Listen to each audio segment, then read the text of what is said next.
Good morning, good afternoon, and good evening. Hello and welcome to Reimagining Motion, a podcast from the High Volume Transport Applied Research Program, which is undertaking research into the complex and interrelated issues of sustainable transport across Africa and South Asia. The High Volume Transport Applied Research Program, HVT, is an £18 million investment by the UK Foreign, Commonwealth and Development Office, FCDO. I'm Holger Dogman, your host for today's session. Welcome. Research is telling us that transport is not inclusive and urgently needs to change. This is the case across the world, but particularly in low and middle income countries.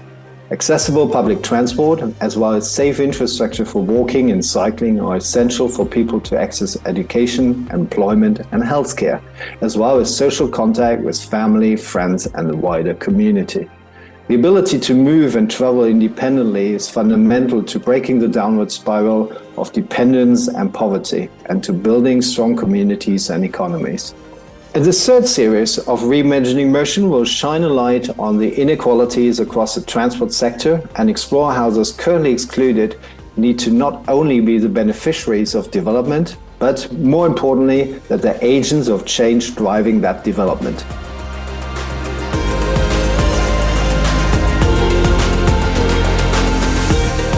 So we are very pleased today to have Sonal Shah. She's the founder of the Urban Catalyst and a Sum4 consultant for the Safety Working Group. She has co-authored multiple HVT projects ranging from inclusive transit-oriented development strategies in low and middle income countries, understanding the institutional mechanism for scale-up of walking and cycling infrastructure, and led action-oriented research on mainstreaming gender and post-COVID-19 public transport operation in South Asia, which she did also for the high volume transport. She's also acknowledged as a remarkable feminist voice in transport by TUMI in 2023. So really happy also to have Sonal here. Welcome, Sonal. How are you doing today? Hi, Holger. Thank you for having me here. Good, I'm good. Fantastic. Our focus today will be on inequalities for women, girls, and other genders in transport, and in particular, the challenges and opportunities to improve infrastructure and transport policies. So now to get started, so based on your high volume transport research, which we just also highlighted in terms of looking into so COVID and post-COVID, tell us a little bit more, what are the key inequalities women and other genders facing as they move around the cities? And what do you think is the impact of these inequalities? Thanks, Holger, again for having me here. And, you know, when we applied for this HVT grant, which was a special call for proposals right after the COVID-19 pandemic, our biggest motivation was to fill or to understand this research gap, which was how had COVID-19 pandemic impacted women informal workers' mobility, not only in India, but also in South Asia, and how was it impacting their work, and how were decision makers responding to public transport operations and their needs. So that really was the basis for us to conduct this research. And so the first thing that we did was we looked at South Asia and some of the large and capital cities in South Asia, Kabul, Kathmandu, Dhaka, and Delhi, in order to understand what was really going on. And then this was followed by a deep dive in the city of Delhi. And we did focused research with about 800 women informal workers in Delhi, along with a survey, an online survey of another 400 women, because we realized that the COVID-19 pandemic was affecting women informal workers differently from other women workers as well. And we also found that while 81% of these women informal workers were using public transport, their peak hour trips, very interestingly, a majority of their peak hour trips, particularly in the morning, I think this was about, around 55 or 57% or so, were by shared paratransit. So clearly something is going on where existing bus services are potentially not able to cater to women informal workers, the groups that need them the most. And I think this is something that really needs to be addressed. The second big piece that I'd like to highlight is the reliability of services, because the COVID-19 pandemic accelerated the digitalization of public transport.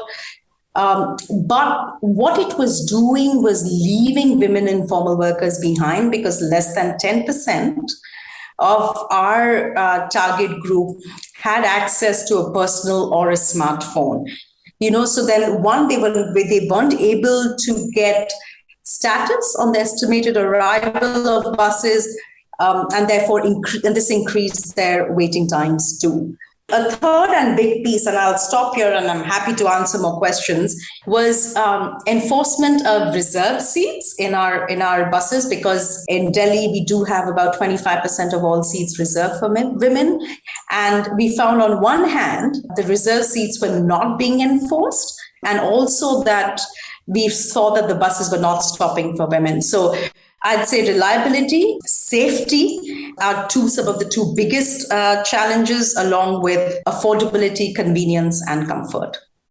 We heard a lot during COVID about the narrative on building back better, and particularly in terms of the climate and the opportunity. And here we said, well, there's a lot of lessons learned. There's a lot of opportunities that now arise. So what's your perspective on that from the gender perspective? And also you wrote in the report, in fact, like, okay, there's a chance there. This is opportunity there. So do you see it as like an improvement, a real lesson learned, or are we more going back, not back better, but also more business as usual? Yeah, I think from a gender perspective in India, we are seeing two very interesting trends.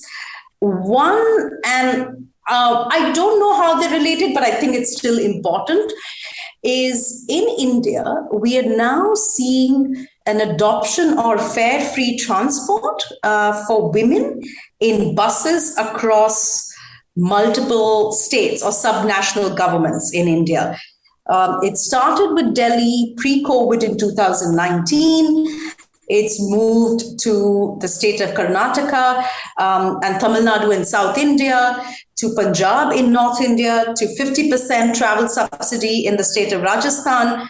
So something very, very interesting is happening, is that decision makers, and particularly political leaders, are really addressing what they perceive to be as one big issue, which is affordability for women. And it's not coincidental that it is happening right after the COVID-19 pandemic.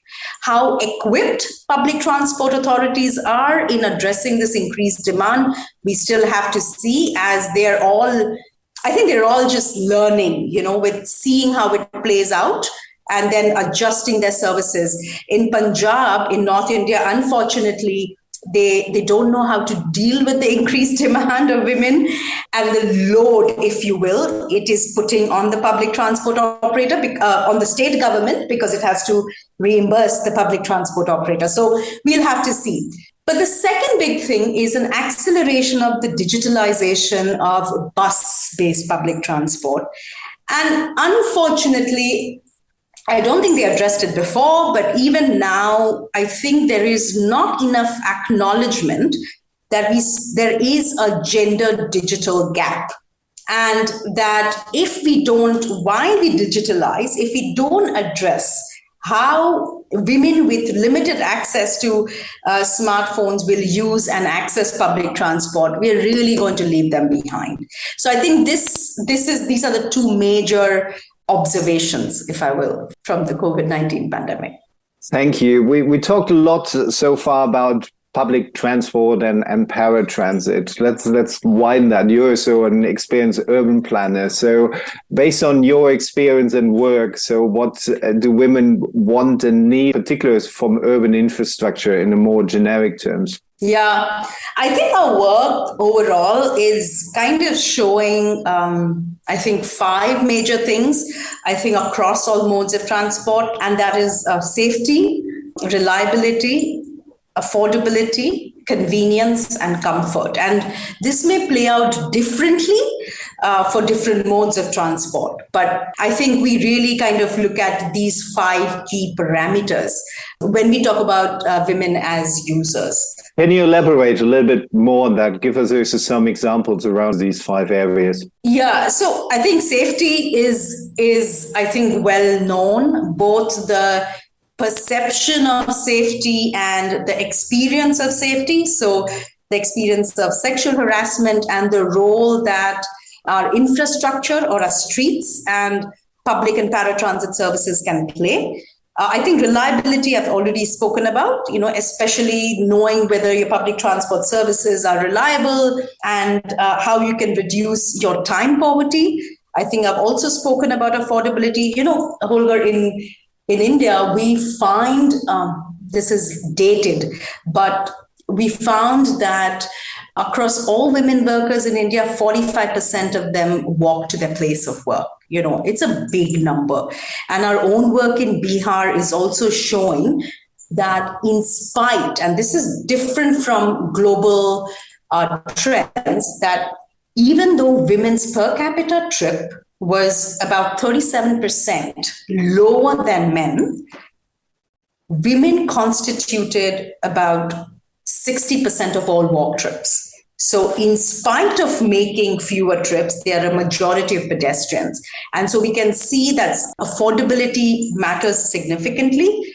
I think convenience would relate to that, whether there is good public transport connectivity. And by comfort, I think if you are a majority of pedestrians, are the streets comfortable? Are there adequate seating areas? Is there shade, et cetera, which is likely to impact pedestrians more and women more if they are a majority of pedestrians? Thanks, Sonal. When we prepared the call, we had a conversation around the challenges also for trans men and trans women in India. And you mentioned particularly the issues of safety. And you highlighted that you did some work and some research. So can you share a little bit more about that work on that group?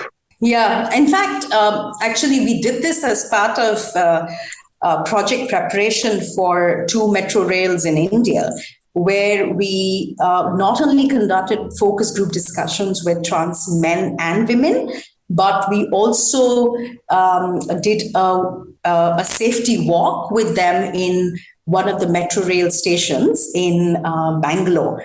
And I think that the experience of this walk itself revealed so much to us, but also the metro rail operational staff who were there, who saw how passengers were responding to trans women.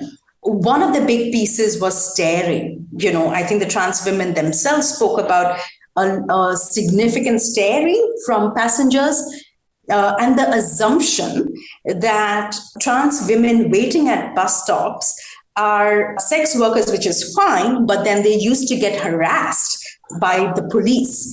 So, and the third piece was also when we were talking to trans men who often would mute themselves in buses because they were fearful that if they had a seemingly effeminate voice, they would be stared at again. So a lot of control and policing of their own behavior in order to feel safe, right? We also heard about frequent denials by auto rickshaw drivers or being charged higher fares by auto rickshaw drivers to carry trans persons. And I think I would also like to bring up another piece is they also raised the issue of affordability and jobs. They said that, we don't only want to be employed in technical positions. We want to be employed not only as maintenance staff, but also as, customer care service representatives or technical staff or trained drivers, so that there is an opportunity to earn higher wages as well. So I think all of these were highlighted by trans groups. And was there any, as you said, you worked together with the Metro, was there any response then to that? There were obviously there's a lot of lessons learned around the discrimination they experience every day, but were there any recommendations or anything to pick up then on? Yeah, absolutely. Actually, again, it's difficult to draw parallels, but that one of the key recommendations that we made was the inclusion of more trans persons as in the metro rail as well as employees. And very soon after, we saw that the Chennai Metro Rail recruited trans persons. Now, I don't know if this was coincidental or it was due to our work, but we would like to believe that we had some impact. Thank you for sharing that. You mentioned earlier your work in Bihar, where you worked particularly on a guidance document on the design. So what did you find out? What are the crucial design principles? And are these guidelines actually really picked up? Yeah. Such a good question, Olga. So, one of the things we observed is that what we understand as good street design, let's say if we just talk about walkability right now, to a large extent holds true for women as well. However, there are certain elements that will disproportionately affect them, right? And you'll see that this has to do with access ramps, very small pieces, because if you are a caregiver or if you are a pregnant woman, if you are someone who's carrying household goods with you, then constantly hopping up and down a sidewalk is going to be more inconvenient. The second big piece that came about is obviously the availability of frequent seating. The third piece is street lighting that really impact women more. And I think that the fourth piece, and often missed, is the crossing times at signals, right? What is the pedestrian phase, for example? Again, if you are a caregiver, and this also applies to senior citizens also. So I think these factors stand out over and above the principles for good street design that we do know that we need good walkable streets. Now, and the last piece that I will address is most street design projects start and end at the infrastructure, but we generally don't look at behavior change programs, either with people in that neighborhood. Like, what if there is a place that is dominated by boys and you witness sexual harassment? That you could address it by design, but we may also need to engage in some awareness raising campaigns as well, which also becomes important. Now, uptake. It's a really good question. What we have been doing as an organization, as a consulting organization, is in our projects with public transport authorities, we take elements of these guidelines and include them when they are talking about multimodal integration or they're talking about first and last mile connectivity. We include them as good practice for creating gender responsive streets.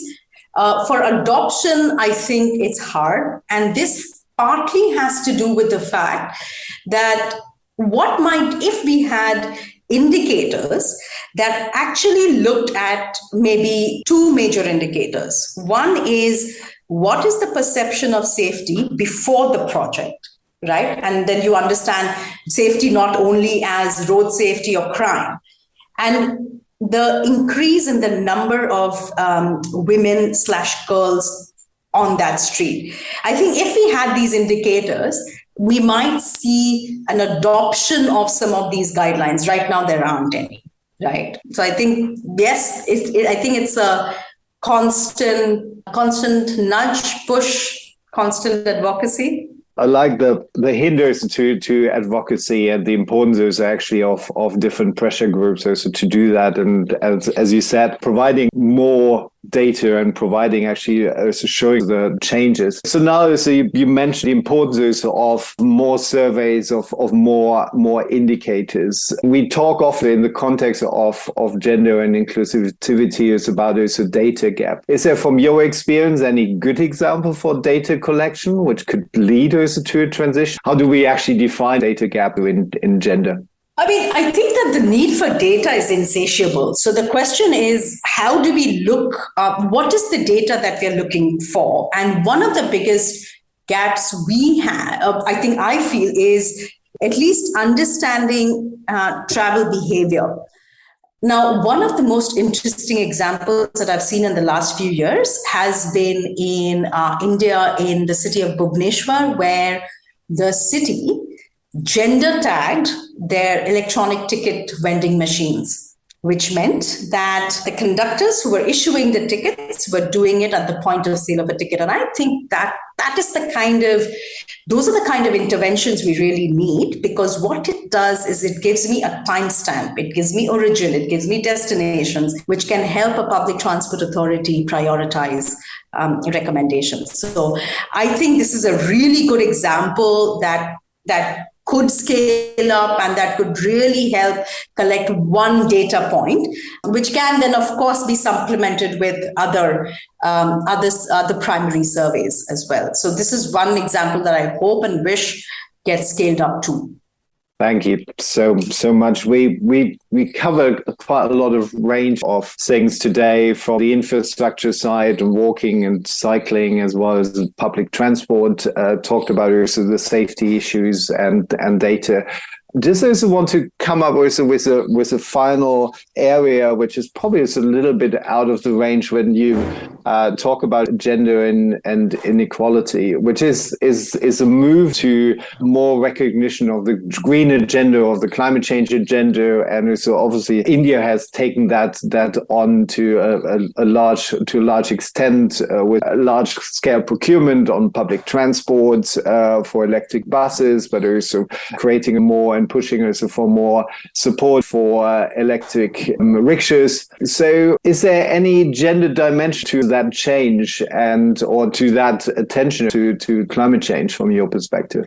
I think one of the interesting pieces about the National Electric Bus Program and some of the tenders that have been issued by the national government is that they have, depending on in subsequent tenders, looked at 10 and 25% of women staff in the buses or at the depots. So it's a progressive move. However, I don't think it's being monitored and it's not compulsory. It's not mandatory. So I think there is some recognition that we need to do. We need to address the gender gap in the transport workforce. But again, like I said, it's not mandatory. The second big piece, and I do want to talk a little bit about EV asset ownership, and particularly because India is prioritizing two-wheelers and three-wheelers and commercial vehicles. Our own research on the comparison between male and female e-rickshaw drivers revealed that we need to consider a safety, household and care tax when we consider EV financing and especially subsidies. So what we did is we partnered with a membership-based organization in Delhi who was supporting resource-poor women to purchase e-rickshaws. And when we looked at how they were operating, we found that their route distances, because they generally tend to operate on fixed routes to and from the metro station, was about close to half the distance of the male e-rickshaw or owner operators. They were working about 7 hours a day compared to 10 hours. And what were they doing in the 3 hours? They were still working, but it was unpaid household and care work, right? So there's a disruption in their working hours. In an e-rickshaw, you typically have 4 + 1 passenger. And many e-rickshaw drivers will have 2 seats in the front on either side. So in effect, a male e-rickshaw driver will carry 6 passengers, but due to safety concerns, a women e-rickshaw driver carries 4 passengers. And therefore, we saw that there was not only a reduction in the hours that they were working, but but they were carrying fewer passengers as well. And I think this was about 25 to 30%. So, gender norms are playing out in different ways in the way in which a women e-rickshaw driver can operate in the current context. So I think that EV policies need to factor that in order to increase asset ownership amongst women e-rickshaw operators. So yeah, we had a set of recommendations. I think the ecosystem is still young in understanding and accepting it, but I hope that, we don't make the same mistake with a just, EV transition, and we don't forget women in this process. Thank you for sharing us that experience. And I think it's a very interesting aspect, as you said, to really move into the right direction from the beginning on with bringing that to a just transition. So now if we talk again in 5 years, what's your vision? What had been changes in those 5 years? Wow, I think this is a great question. One, I'm hoping that we see more women and gender minorities in decision-making positions. I envision that in decision-making positions of transport and urban development. I envision happy, happy families and caregivers using public spaces and public transport. And most importantly, Olga, this is my vision, is we are seeing women loiter in public spaces, which means that they have time to enjoy themselves, because this, which means so many things. A public space is safe. They don't have to bear the burden of household and care work disproportionately. So this is my vision. Women, girls, and gender minorities loitering in public spaces. That is my vision. Wonderful. So that's a great closing. I couldn't add more. Thank you so much for taking your time. It was a real pleasure to do that podcast with you. Thank you so much for having me, Olga. Always a pleasure to talk to you. Thank you.